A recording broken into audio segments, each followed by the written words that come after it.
Então, pessoal, vai estar aqui dentro do Power BI e vamos ver como que essa função RaisonValue funciona. Tá? Vou vir aqui, ó, na minha fato, clicar com o botão direito, nova medida. Então, eu vou criar uma medida contendo essa RaisonValue. A gente vai verificar aqui o cliente. Tá? Vou chamar essa aqui de RaisonValue. H1V. Então, vamos lá.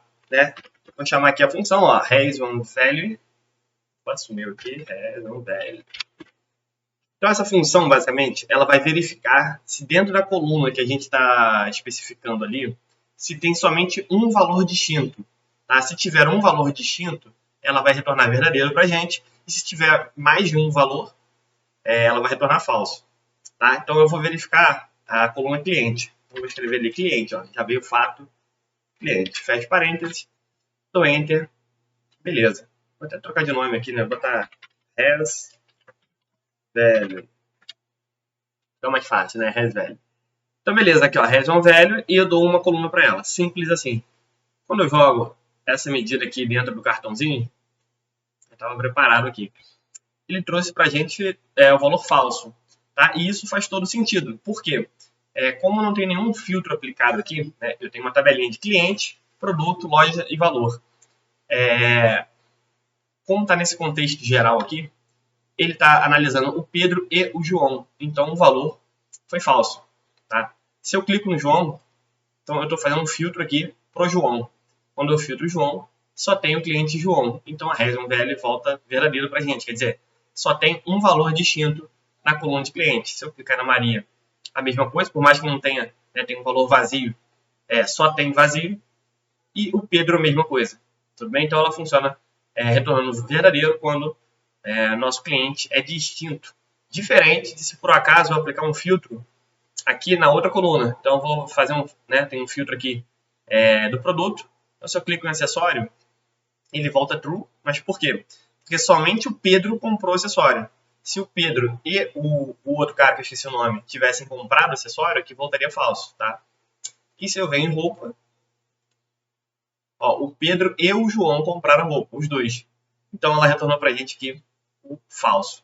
Tá? Para ficar mais visual isso aqui, ó, eu vou clicar aqui na tabelinha e vou adicionar essa medida que a gente acabou de criar nessa tabela aqui. Então, ó, o valor geral é falso. Por quê? Porque o valor geral leva em conta 3 clientes, João, Maria e Pedro. Tá? E, individualmente, no contexto de linha de cada um deles, volta verdadeiro.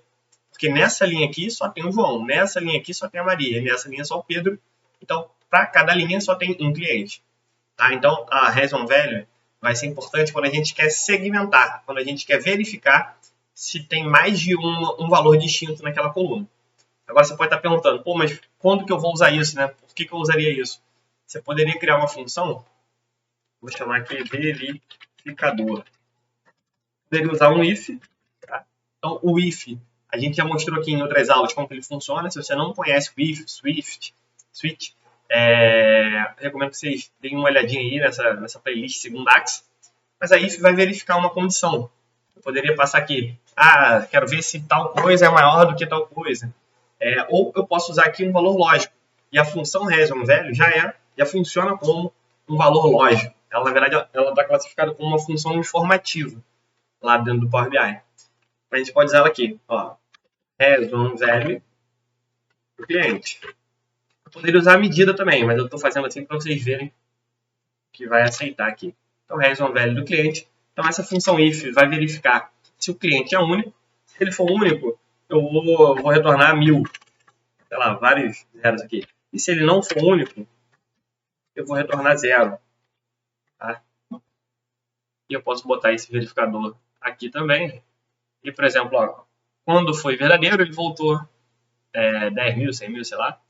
E quando não foi, ele voltou 0. Então, você consegue, usando a if e a RaisonValue, criar um segmentador inteligente, digamos assim. Né? Você poderia dizer, quando for contexto de linha, que só tem um cliente, eu quero o valor, a média, né, do cliente. E quando for o valor total, eu quero a média total, ou a meta total. Aí vai da sua criatividade.